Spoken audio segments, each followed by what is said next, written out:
Assalamualaikum sobat, jumpa lagi di video mobil vlog Susilo Plat H YouTube channel.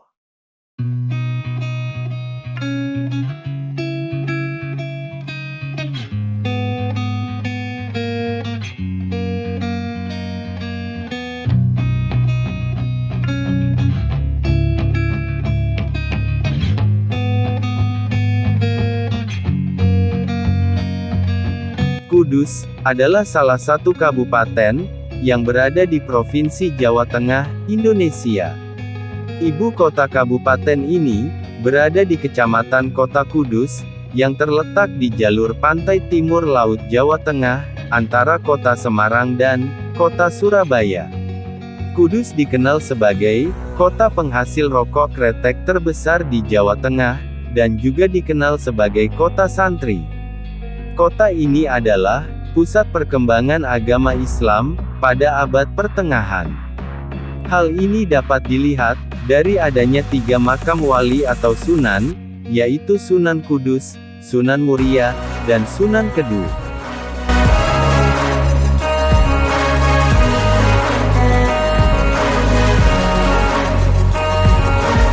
Sebagian besar wilayah Kabupaten Kudus adalah dataran rendah. Di sebagian wilayah utara, terdapat pegunungan, yaitu Gunung Muria, dengan puncak Saptorenggo, 1602 meter dpl, Puncak Rahtawu, 1522 meter dpl, dan Puncak Argo Jembangan, 1410 meter dpl. Sungai terbesar adalah Sungai Serang yang mengalir di sebelah barat, membatasi Kabupaten Kudus dengan Kabupaten Demak. Kudus dibelah oleh Sungai Gelis di bagian tengah, sehingga terdapat istilah Kudus Barat dan Kudus Timur. Kabupaten Kudus adalah kabupaten dengan wilayah terkecil di Jawa Tengah.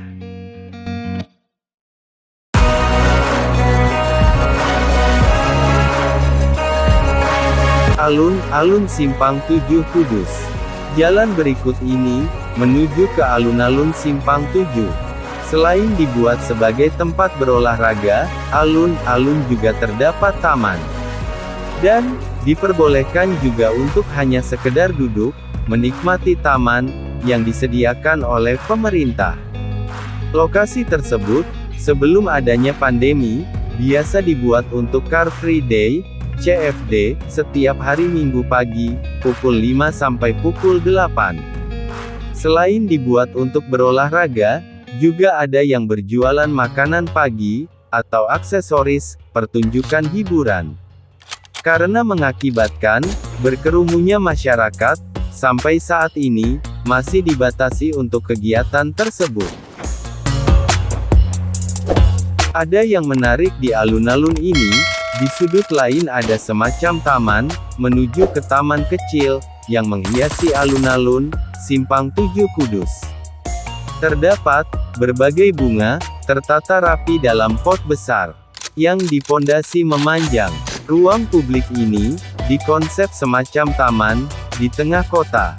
Ada banyak bunga berbagai jenis ditata rapi, diselingi dengan bangku-bangku, serta tidak lupa, beberapa tempat sampah di sampingnya, dan tentunya tiang yang diberi lampu, sehingga saat malam, akan memberikan cahaya terang, di sini.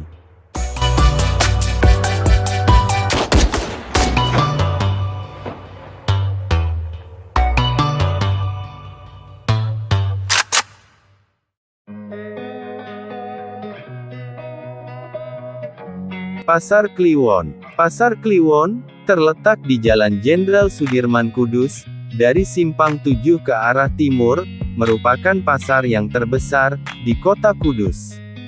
Dengan letaknya yang strategis dan mudah didatangi, pasar ini sangat ramai pengunjung. Menurut sejarahnya, pasar ini dulu dibuka tiap hari di Pasaran Kliwon, tapi dengan berkembangnya jumlah pengunjung, pasar ini akhirnya buka setiap hari. Pasar Kliwon terkenal sebagai pusat pasar grosir, sekarisidenan Pati, menjadi sentral perdagangan, utamanya konveksi, dan home industry, baik di Kudus, maupun kawasan sekitarnya. terdiri dari 2.355 kios, dengan 75%, merupakan kios grosir konveksi, dan tekstil. Selain itu, segala macam dagangan tersedia lengkap, yaitu dari tekstil, konveksi, sepatu, tas, aksesoris, barang rumah tangga, dan kebutuhan pokok sehari-hari, dengan harga grosir, dan letak los atau kios, yang cukup teratur sehingga, mudah untuk mendapatkannya. Pembeli tidak hanya seputar Karisidenan Pati saja, ada yang dari Jawa Timur, bahkan luar Jawa. Perputaran di Pasar Kliwon, dalam 1 tahun, jumlahnya mencapai miliaran rupiah. Dengan perputaran uang, yang mencapai 1,5 miliar per hari, dan menyerap tenaga kerja sekitar 2.800 orang, Pasar Kliwon bisa menyumbangkan dana ke kas daerah dari pendapatan pajak, secara keseluruhan, sekitar 5,5 juta per harinya. Kabupaten Kudus, merupakan kabupaten terkecil, di Jawa Tengah, namun unggul dalam perdagangan, terbukti Kabupaten Kudus menjadi sentra perdagangan, kabupaten sekitarnya. Di Kabupaten Kudus, terdapat 3 pasar besar, yaitu Pasar Kliwon, Pasar Bitingan, dan Pasar Jember.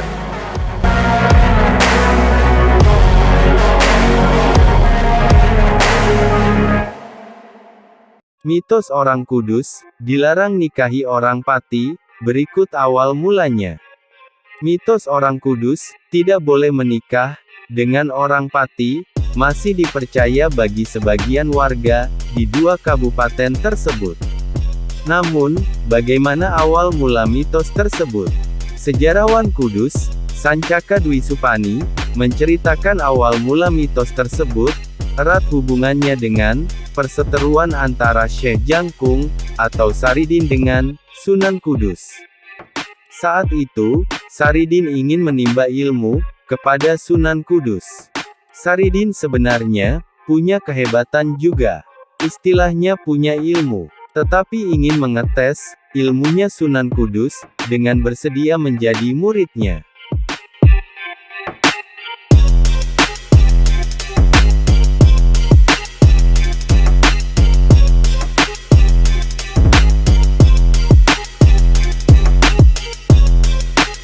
Kehebatan Saridin dibuktikan dengan ilmunya yang sakti.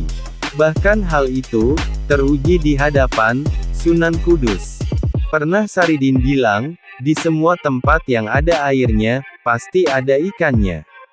Kemudian Sunan Kudus bilang, di dalam kelapa, ada airnya, apakah ada ikannya? Lalu Saridin menjawab, ada dan terbukti, ketika kelapa dibuka, di dalamnya ada ikannya. Ini bukti kalau Saridin juga sakti. Kehebatan Saridin lainnya, saat itu Saridin mengambil air, menggunakan keranjang. Keranjang itu berlubang, kalau diisi air, pasti akan tumpah. Sunan Kudus saat itu, sudah menegur kalau mengambil air pakai keranjang, ya tidak bisa. Tetapi sebenarnya, Saridin bisa dan tidak tumpah. Setelah melihat bukti kesaktian itulah, Sunan Kudus menilai sudah tidak perlu menjadikan Saridin sebagai muridnya. Akhirnya Sunan Kudus memutus hubungan sebagai guru dengan muridnya. Karena Sunan Kudus merasa Saridin sudah pandai. Tetapi Saridin merasa terkejut, tak terima dengan perlakuan itu. Saridin akhirnya mengucapkan sumpah. Dia berjanji dan melarang anak cucunya yang berasal dari Pati menikah dengan orang Kudus. Sebenarnya itu mitos. Jadi, boleh percaya, juga boleh tidak percaya. Yang terpenting, saling menghormati. Nyatanya orang Kudus yang dapat orang Pati, ya ada, dan tidak ada masalah. Begitulah kenyataan yang terjadi.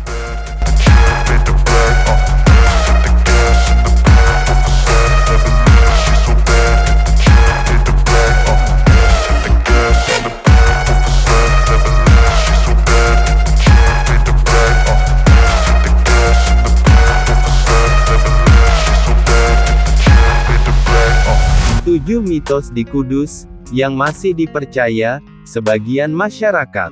Setiap daerah, khususnya di Jawa, mitos masih menjadi bagian dari kehidupan masyarakat, tak terkecuali di Kudus. Di kota Kretek ini, ada sejumlah mitos yang masih berkembang di sebagian masyarakat. Misalnya, tidak boleh menyembelih sapi, atau presiden akan lengser jika berkunjung ke Kudus. Berikut ini adalah sejumlah mitos berbau larangan dan anjuran yang bagi sebagian masyarakat masih diyakini kebenarannya. Namun, ada sebagian yang tidak sepenuhnya percaya, namun tetap melakukannya karena faktor budaya.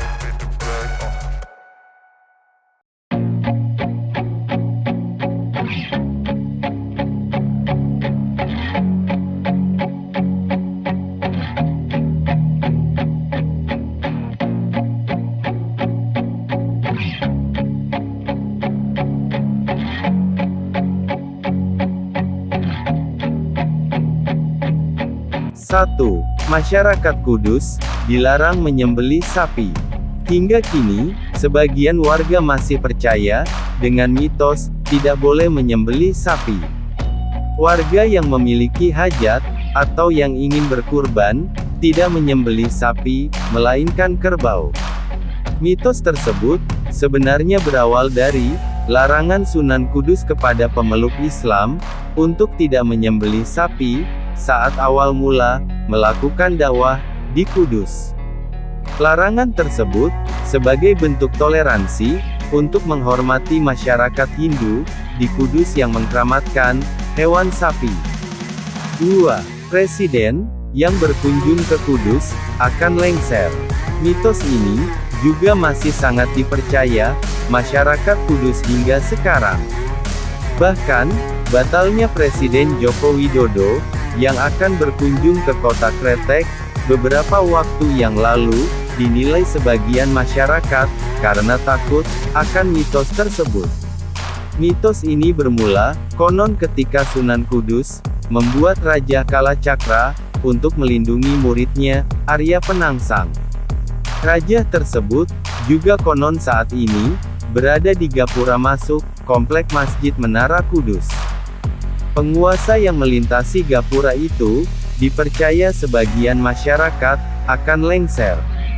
Beberapa presiden yang lengser dari kekuasaannya, antara lain Bung Karno dan Gus Dur, dipercaya sebagian masyarakat karena mereka berkunjung ke Kudus.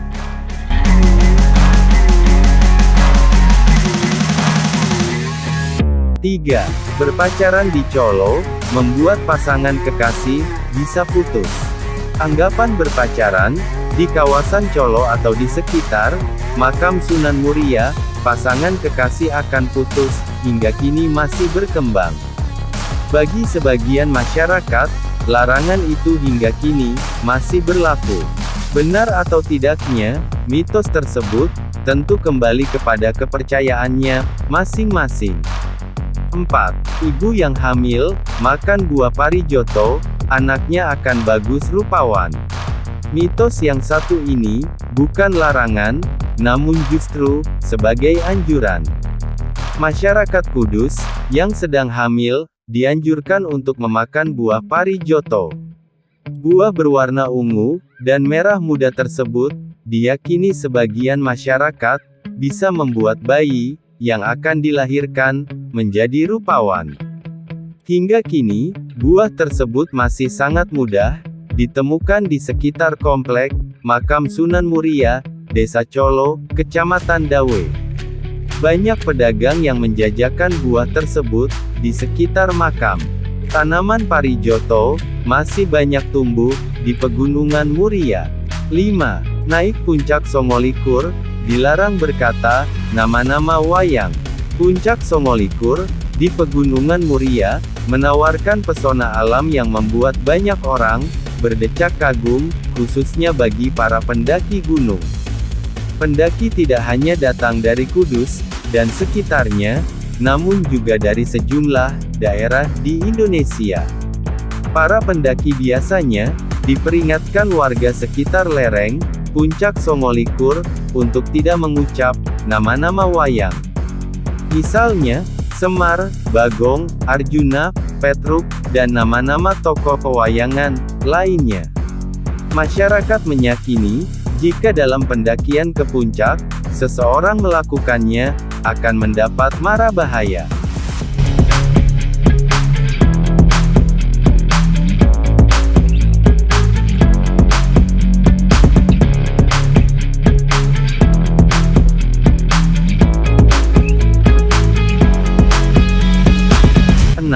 Dilarang mempersunting gadis Jepara.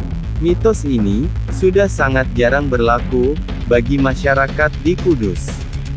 Namun, ada sebagian kecil masyarakat yang masih mempercayai mitos larangan mempersunting gadis asal Jepara. Bagi sebagian kecil masyarakat tersebut, larangan pria Kudus mempersunting gadis Jepara masih berlaku.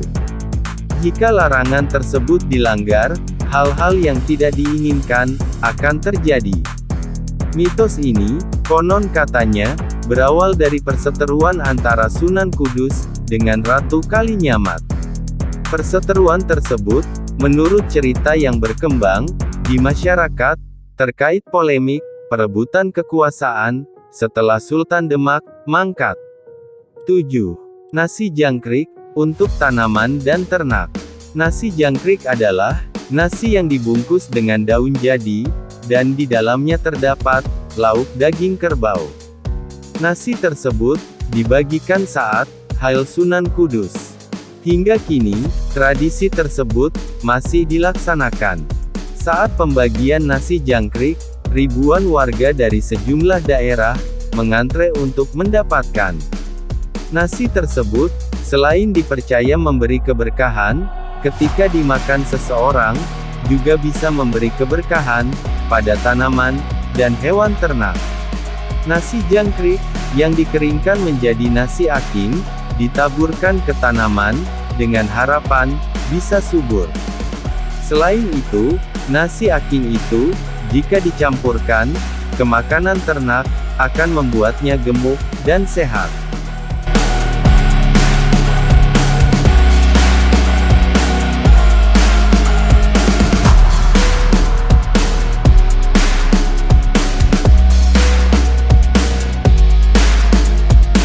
Mitos lelaki asal Kudus, yang tak boleh menikahi wanita dari Jepara. Mitos larangan pernikahan ini, diawali dengan peristiwa, yang terjadi ratusan tahun silam, era Kerajaan Demak, setelah masa Kesultanan Trenggono. Dikisahkan Bupati Jipang, saat itu yaitu Arya Penangsang, membunuh Sunan Prawoto, Sultan Demak, pada masanya. Yang dilakukan Arya Penangsang adalah tindakan balas dendam, karena ayahanda Arya Penangsang dilenyapkan oleh Raden Bagus Mukmin, nama muda Sunan Prawoto, melalui orang suruhan. Peristiwa ini menyebabkan ayah dari Arya Penangsang hanyut di sungai yang dikenal dengan Pangeran Sedolevan. Mendengar kabar tewasnya Sunan Prawoto, ada satu ratu penguasa Kalinyamat yang tidak terima dengan berita kepergiannya. Ratu Kalinyamat Jepara beserta suami, Sultan Hadirin, kemudian berkunjung ke Kudus untuk meminta keadilan. Sunan Kudus menjelaskan bahwa perbuatan yang dilakukan Arya Penangsang adalah pembalasan setimpal atas pembunuhan yang menewaskan ayahnya dahulu. Mendengar jawaban dari Sunan Kudus, Ratu Kalinyamat tidak puas, dan melayangkan protes. Ratu Kalinyamat melakukan protes dengan bertapa di Bukit Donorojo dan tidak akan berhenti bertapa sebelum Arya Penangsang tewas. Dari cerita ini dapat dikisahkan konflik antar dua keluarga bangsawan yang dikisahkan turun-temurun. Berawal dari kisah itulah mitos lelaki asal Kudus dilarang menikahi wanita Jepara masih terdengar dan dipercaya warga hingga sekarang. Tak sedikit orang Jepara yang memiliki putri melarang hubungan dengan pria asal Kudus. Mitos yang berasal dari cerita rakyat, tentang larangan pernikahan, memang sulit dibuktikan kebenarannya. Kepercayaan terhadap mitos, terkait larangan menikah, antara pria kudus, dan wanita Jepara adalah, sebagian kisah budaya Nusantara. Terlepas dari benar, atau tidaknya mitos ini, rezeki, jodoh, serta maut ada di tangan Tuhan Yang Maha Kuasa.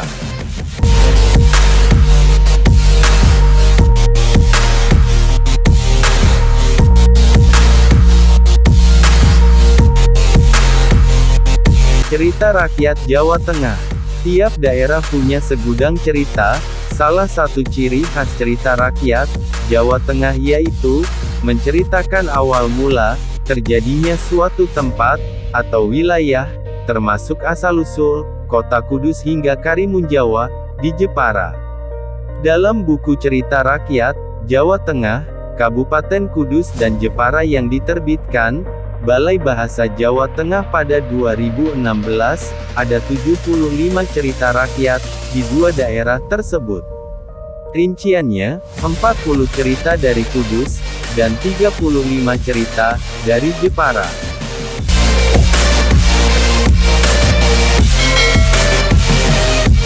1. Asal mula, Kudus Kota Kretek. Kudus menjadi kota kretek, bermula dari Sunan Kedu. Sunan Kedu termasuk salah satu tokoh tersohor yang kabur dari Wonosobo ketika Majapahit jatuh ke tangan Kesultanan Demak. Pada suatu hari, Sunan Kedu bertemu Ki Ageng Gribik. Keduanya pun saling cocok, yakni sama-sama suka merokok. Rokok yang mereka isap berupa lintingan dari klobot jagung yang diisi tembakau dan cengkeh. Rokok berbentuk kretek itu diisap menggunakan cerutu panjang dari tulang. Setelah bersahabat, Sunan Kedu dan Ki Ageng Gribik kompak ingin belajar ilmu agama kepada Sunan Kudus. Sesampainya di padepokan Sunan Kudus, mereka diterima sebagai murid. Selain belajar, Sunan Kedu juga mengisi waktu dengan menanam tembakau di sawah dan di sekeliling rumah Sunan Kudus. Di Kudus, Sunan Kedu akhirnya menikah dengan warga desa Gribik, yang sekarang di wilayah Kecamatan Gebok. Keahlian Sunan Kedu menanam tembakau membuat warga sekitar kagum dan ikut mencoba. Hingga kini Sunan Kedu dipercaya sebagai cikal bakal petani tembakau di Kudus. 2. Sumber Banyu, Panguripan. Selain ingin belajar ilmu agama, niat Sunan Kedu berguru kepada Sunan Kudus juga didorong oleh informasi adanya sumber banyu Panguripan. Sumber Panguripan itu sumber air di pekarangan rumah Sunan Kudus berbentuk sumur kecil yang tak bisa ditimba. Menurut Sunan Kedu, air dari sumber Panguripan itu bisa membuat orang sakti mandraguna, bahkan dapat menghidupkan orang yang sudah meninggal. Oleh Sunan Kudus, keberadaan serta cerita khasiat air sumber Panguripan itu dirahasiakan agar tak menjadi sarana kemusyrikan. Konon, air dari sumber Panguripan itu bisa diambil menggunakan pusaka Majapahit bernama Cinde Dompiong. Pusaka itu disimpan di Panti Pusaka Kudus oleh Ratu Dwarawati, istri Sunan Kudus.